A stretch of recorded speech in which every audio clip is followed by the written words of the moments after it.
वह केवल एक सेना के बहादुर जवान ही नहीं है, बल्कि वह सचमुच भारत की आन बान और शान है।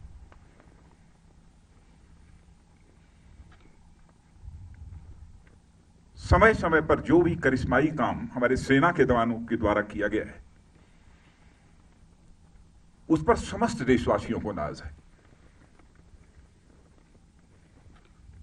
आज यदि आपसे मिलकर मुझे बेहद खुशी हो रही है, तो मन में एक पीड़ा भी है, गम भी है। हाल में ही भारत और चीन के जवानों के बीच PP-14 पर जो कुछ भी हुआ,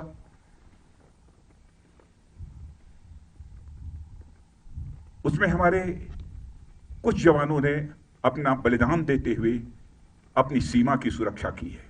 उनके खोने का गम है, आपसे मिलने की खुशी है। मैं उनकी स्मृति को स्मरण करना चाहता हूं, उनकी स्मृति को नमन करता हूं, उन्हें मैं हृदय से श्रद्धांजलि अर्पित करता हूं। और मैं यह कहना चाहता हूं कि हिंदुस्तान उनकी शहादत को कभी भूलेगा। हमारे प्रधानमंत्री जी ने भी आकर दो टूक शब्दों ने कहा है कि उनकी वह शहादत, उनका वह बलिदान किसी भी सूरत में व्यर्थ नहीं जाएगा। आप जैसे सेना के जवानों को जिन मां बाप ने पैदा किया है, सचमुच मैं शीश झुकाकर उन मां बाप का भी अपनी तरफ से हार्दिक अभिनंदन करता हूं। हाल में जो कुछ भी हुआ है, भारत और चीन के सेना के जवानों के बीच, मैं कह सकता हूं कि आप लोगों ने केवल भारत की सीमा की सुरक्षा नहीं की है, बल्कि भारत के 130 करोड़ भारतवासियों के सम्मान की आपने सुरक्षा की है। इसके लिए भी मैं अपनी तरफ से आप सबका हार्दिक अभिनंदन करना चाहता हूं और देश के अपने सारे ऐसे सेना के जवानों का अभिनंदन करना चाहता हूं। कैसी स्वाभिमान की भावना आप सबके अंदर है। क्या आप सब कुछ बर्दाश्त कर सकते हैं, लेकिन अपने स्वाभिमान पर किसी भी सूरत में चोट नहीं बर्दाश्त कर सकते। आप सभी जानते हैं कि मनुष्य के हृदय की सबसे बलवती भावना यदि कोई होती है तो स्वाभिमान की भावना होती है। स्वाभिमान ये व्यक्तिगत भी होता है, समाज का भी होता है, क्षेत्र का भी होता है, परिवार का भी होता है, लेकिन सबसे ऊपर एक स्वाभिमान होता है, राष्ट्रीय स्वाभिमान। यदि व्यक्तिगत रूप से हमें कोई अपशब्दों का प्रयोग करता है तो हमारा व्यक्तिगत स्वाभिमान जागृत हो उठता है और उससे हम दो दो हाथ करने के लिए तैयार हो जाते हैं। वैसे ही हमारे राष्ट्र की सीमाओं पर यदि कोई आंख उठाकर देखने की जरूरत करता है, उस समय हमारा जो स्वाभिमान जागृत होता है उसे हम राष्ट्रीय स्वाभिमान कहते हैं। इसी राष्ट्रीय स्वाभिमान की भावना के कारण ही आप अपनी जिंदगी की चिंता नहीं करते हैं, अपना सर्वस्व न्यौछावर कर देने के लिए तैयार हो जाते हैं। भारत को आजादी भी मिली है तो इसी राष्ट्रीय स्वाभिमान के भावना के कारण ही मिली है। चाहे वह चंद्रशेखर आजाद रहे हों, सरदार भगत सिंह रहे हों, खुदीराम बोस, अशफाक उल्लाह खान जैसे लोग रहे। इसी राष्ट्रीय स्वाभिमान की भावना के कारण ही हंसते हंसते फांसी के फंदे को चूम लिया था, तब जाकर यह हमारा भारत आजाद हुआ है।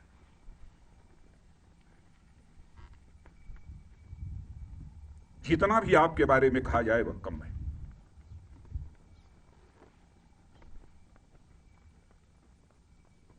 इस समय सीमा के विवाद को सुलझाने के लिए बातचीत का दौर चल रहा है। जो कुछ अब तक की प्रगति हुई है बातचीत की, मामला हल होना चाहिए।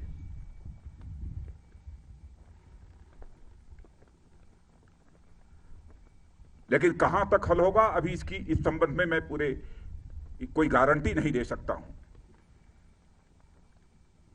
लेकिन मैं इतना यकीन दिलाना चाहता हूं कि भारत की 1 इंच जमीन को भी दुनिया की कोई ताकत छू नहीं सकती है, उस पर कब्जा नहीं कर सकती।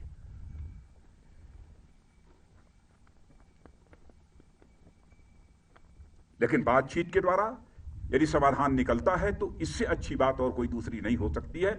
वह सिलसिला चल रहा है, मिलिट्री लेवल पर भी बातचीत चल रही है, डिप्लोमेटिक बातचीत भी चल रही है। भारत का जहां तक सवाल है, भारत दुनिया का इकलौता देश है जिसने सारे विश्व को शांति का संदेश दिया है। भारत दुनिया का इकलौता देश है जिसने कि दुनिया के किसी देश पर न तो कभी आक्रमण किया है और न दुनिया के किसी देश की 1 इंच जमीन पर कभी कब्जा किया है। भारत दुनिया का यह इकलौता देश है जिसने भारत की सीमा में रहने वाले लोगों को ही अपने परिवार का सदस्य नहीं माना है, बल्कि पूरे विश्व की धरा पर रहने वाले लोगों को अपने परिवार का सदस्य मानते हुए वसुधैव कुटुंबकम का संदेश सारे विश्व को किसी एक देश ने दिया है तो हमारे और आपके देश भारत ने दिया है। हम अशांति नहीं चाहते, हम शांति चाहते हैं। हमारा चरित्र रहा है कि हमने दुनिया के किसी भी देश के स्वाभिमान पर चोट पहुंचाने की कभी कोशिश नहीं की। लेकिन यह भी मैं कह देना चाहता हूं 2 टूक शब्दों में, यदि कोई दुनिया की ताकत हमारे स्वाभिमान पर चोट पहुंचाने की कोशिश करेगी तो उसे किसी भी सूरत में हम बर्दाश्त नहीं करेंगे, उसका हम मुंहतोड़ जवाब देने के लिए भी तैयार रहेंगे।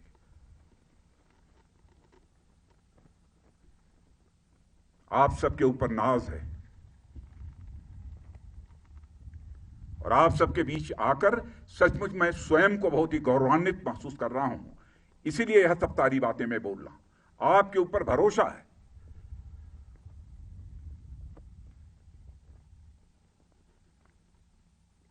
और जिन हमारे जवानों ने अपनी शहादत दी है उसका गम केवल परिवार के लोगों को नहीं है, हम लोगों को भी है, 130 करोड़ भारतवासियों को भी।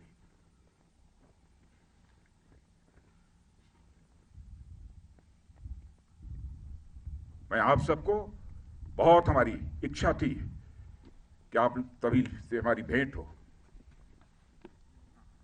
और मित्रों, भरोसा रखना, अब हमारा भारत यह कमजोर भारत नहीं है। भारत का एक सशक्त नेतृत्व है। श्री नरेंद्र मोदी जैसा प्रधानमंत्री हमको मिला है, फैसला लेने वाला प्रधानमंत्री, दृढ़ इच्छा शक्ति का प्रधानमंत्री।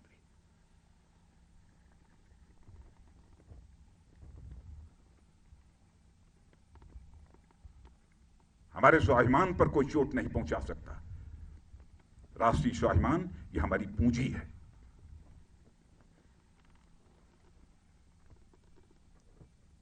आज के अवसर पर मैं समझता हूं कि और अधिक कुछ कहने की जरूरत नहीं है। लेकिन यदि आज हम लद्दाख के क्षेत्र में यहां पर खड़े हैं और इस फॉरवर्ड पोस्ट पर आकर आप सबसे मिलते हुए जहां मुझे बेहद खुशी हो रही है, वहीं पर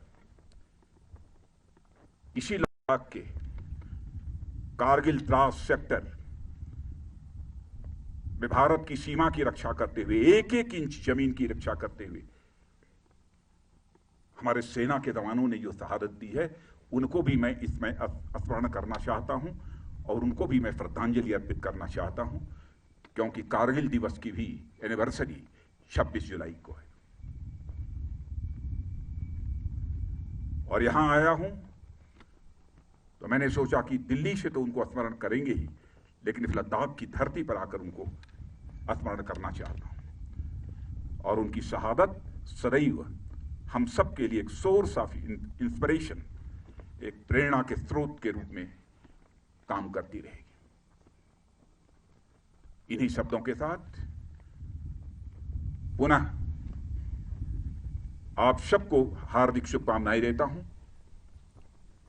आपको, आपका और साथ ही साथ आपके परिवार के सभी सदस्यों का भारत का रक्षा मंत्री होने के नाते शीश झुकाकर अभिनंदन करते हुए अपना निवेदन समाप्त करता हूं।